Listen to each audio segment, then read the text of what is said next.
യേശു ക്രിസ്തുവിനെ തങ്ങളുടെ ജീവിതത്തിന്റെ രക്ഷകനും നാഥനുമായി സ്വീകരിക്കുന്നതിനും വേണ്ടിയാണ്. നാം ഈ ലോകത്ത് ജീവിക്കുമ്പോൾ നമുക്ക് ധാരാളം സഹനങ്ങളും ബുദ്ധിമുട്ടുകളും ഒക്കെ ഉണ്ടായി എന്ന് വരാം. വിശുദ്ധ യാക്കോബ് ശ്ലീഹ എഴുതിയ ലേഖനം 1-ാം അധ്യായത്തിൽ ഇപ്രകാരം പറയുന്നു: പരീക്ഷകൾ ക്ഷമയോടെ സഹിക്കുന്നവൻ ഭാഗ്യവാൻ.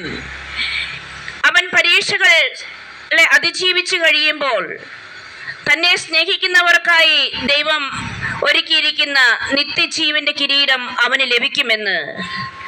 സ്നേഹമുള്ള സഹോദരങ്ങളെ, നാം എങ്ങോട്ടാണ് പോകുന്നത് എന്ന് നാം ചിന്തിക്കാറുണ്ടോ? ഈ പോക്ക് പോയാൽ നാം എവിടം വരെ എത്തും? ഇന്ന് എങ്ങോട്ട് തിരിഞ്ഞാലും മ്ലേച്ഛത മാത്രമേ കാണുവാനും കേൾക്കുവാനും സാധിക്കൂ. നമ്മുടെ കണ്ണും കാതും മനസ്സും നമ്മുടെ ഇന്ദ്രിയങ്ങളെല്ലാം പാപത്തിലേക്ക് ചാഞ്ഞിരിക്കുകയാണ്. ഇങ്ങനെ ഒഴുക്കിനൊപ്പം ഒഴുകാനുള്ളവരാണോ നമ്മൾ? അല്ല, നാം ഒഴുക്കിനെതിരെ നീന്തണം. നാം വേറിട്ട് ചിന്തിക്കണം. ഇങ്ങനെ പോയാൽ നമ്മുടെ ആത്മാവിന്റെ സ്ഥിതി എന്താകും? നമ്മുടെ ആത്മാവ് നരകത്തിൽ പോകും. അപ്പോൾ ഇത്രയും കാലം നാം ജീവിച്ചത് വെറുതെയാകും. കാരണം സുവിശേഷത്തിൽ ഇപ്രകാരമാണ് പറഞ്ഞിരിക്കുന്നത്: നന്മ ചെയ്യുന്നവർ ജീവന്റെ ഉയർപ്പിനായും തിന്മ ചെയ്യുന്നവർ ശിക്ഷാവിധിയുടെ ഉയർപ്പിനായും പുറത്തു വരും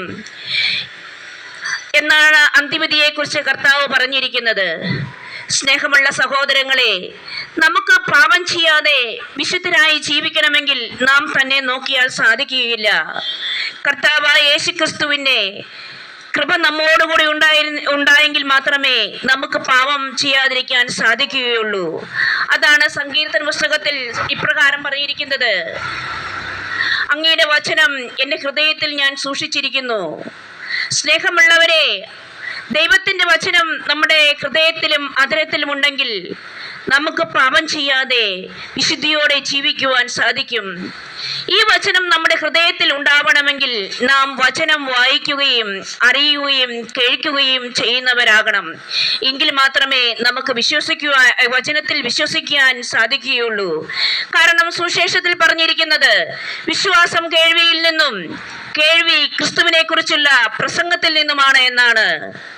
ക്രിസ്തുവിനെ കുറിച്ച് അറിയാൻ കഴിയണമെങ്കിൽ അവനെ കുറിച്ച് നാം കേൾക്കണമെങ്കിൽ പ്രസംഗിച്ചാൽ മാത്രമേ, പറഞ്ഞാൽ മാത്രമേ, വായിച്ചാൽ മാത്രമേ നമുക്കറിയുവാൻ സാധിക്കുകയുള്ളൂ. 2000 വർഷങ്ങൾക്ക് മുമ്പ് നമ്മുടെ പാപങ്ങൾക്ക് വേണ്ടി കുരിശിൽ മരിച്ച് 3-ാം നാൾ ഉയർത്ത യേശു ക്രിസ്തു ഇന്നും നമ്മോടൊപ്പമുണ്ട്. എന്തിനു വേണ്ടിയാണ്? നമ്മളെ ഓരോരുത്തരെയും നമ്മുടെ പാപത്തിൽ നിന്നും രക്ഷിച്ച് നമുക്ക് നിത്യരക്ഷ നേടിത്തരുന്നതിന് വേണ്ടിയാണ്. ദൈവത്തിന്